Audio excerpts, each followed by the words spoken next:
মধ্যপ্রাচ্যের এক রহস্যে ঘেরা শক্তিধর রাষ্ট্র হলো ইরান।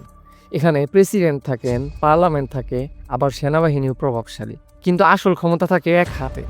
ইব্রাহিম রাইসির আকস্মিক মৃত্যু ইরানকে কাঁপিয়ে দিয়েছিল। তারপর কে এলো ক্ষমতায়? এখন কারা চালাচ্ছে ইরান? আর সত্যিকারের নিয়ন্ত্রণ কার হাতে? চলুন জেনে নেই ইরানের বর্তমান ক্ষমতা কাঠামোতে কে কতটা শক্তিশালী। আপনি যদি আমাদের চ্যানেলটিতে নতুন হয়ে থাকেন তাহলে অবশ্যই আমাদের চ্যানেলটিকে সাবস্ক্রাইব করে পাশে থাকা বেল আইকনটি বাজিয়ে দিন, যেন পরবর্তী কোনো ভিডিও মিস না হয়ে যায়। ইরানের ক্ষমতা কাঠামোতে 6 নম্বরে আছেন গার্ডিয়ান কাউন্সিল ও অন্যান্য ধর্মীয় পরিষদ। গার্ডিয়ান কাউন্সিলে 12 জন মিলে নির্বাচন যাচাই করে। তারা ঠিক করে কে নির্বাচনে দাঁড়াতে পারবে আর কে পারবে না। তারা সংবিধান ও ধর্মীয় দিক ঠিক রেখে কাজ করে। গার্ডিয়ান কাউন্সিল হলো নির্বাচন ও আইনের ফাইনাল ফিল্টার। 5 নম্বরে আছেন রেভলিউশনারি গার্ড, আইআরজিসি। এটা ইরানের সবচেয়ে ভয়ঙ্কর ও ক্ষমতাশালী বাহিনী। তারা শুধু সামরিক কাজ নয়, বরং রাজনীতি, অর্থনীতি, মিডিয়া সবখানেই হাত রাখে। সরাসরি খামেনির অধীনে কাজ করে। রেভলিউশনারি গার্ডকে দেশের ভেতরের ছায়া সরকার বলা চলে। তারপর 4 নম্বরে আছেন ইরানি পার্লামেন্ট মজলিস। এই পার্লামেন্টের সদস্য হলো 290 জন। তারা আইন করে, বাজেট পাশ করে, কখনো মন্ত্রীদেরও বরখাস্ত করে। তবে গার্ডিয়ান কাউন্সিল এবং খামেনির অনুমতি ছাড়া কোনো আইনই চূড়ান্ত হয় না। সংসদ আছে কিন্তু পূর্ণ স্বাধীন নয়। 3 নম্বরে আছেন বিচার বিভাগের প্রধান মুহসিন এজেই। এই পদে নিয়োগ দেন খামেনি নিজে।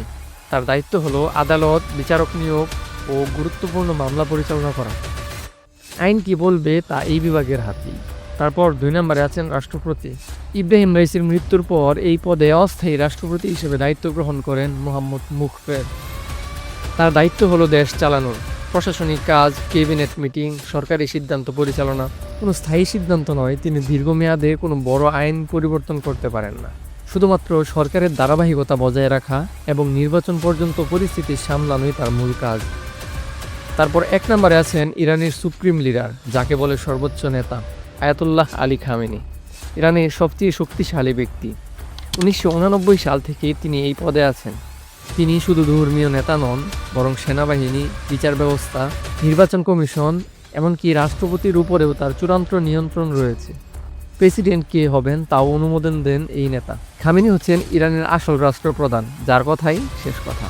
ইরানের শাসন ব্যবস্থায় প্রেসিডেন্ট থাকলেও সবচেয়ে বড় ও শেষ সিদ্ধান্ত আসে সর্বোচ্চ নেতা আয়াতুল্লাহ খামেনির দিক থেকেই। সরকার, বিচার, সেনাবাহিনী সব তার অধীনে। ইরানে প্রেসিডেন্ট বদল হয়, কখনো রাইসি, এখন মুখফের, এরপরে পেজিশকিয়ান। কিন্তু এক জিনিস বদলায় না, ক্ষমতার আসল চাবিকাঠি থাকে সেই একজনের হাতে, আয়াতুল্লাহ খামেনি। তাই বুঝতে গেলে ইরানে গড়পড়তা গণতন্ত্র নয়, বরং ধর্মভিত্তিক নেতৃত্বের অধীন রাষ্ট্র ব্যবস্থা। আজকের ভিডিও এই পর্যন্তই। ভিডিওটি কেমন লাগলো কমেন্ট করে জানাতে ভুলবেন না। আর এতক্ষণ আমাদের সাথে থাকার জন্য ধন্যবাদ।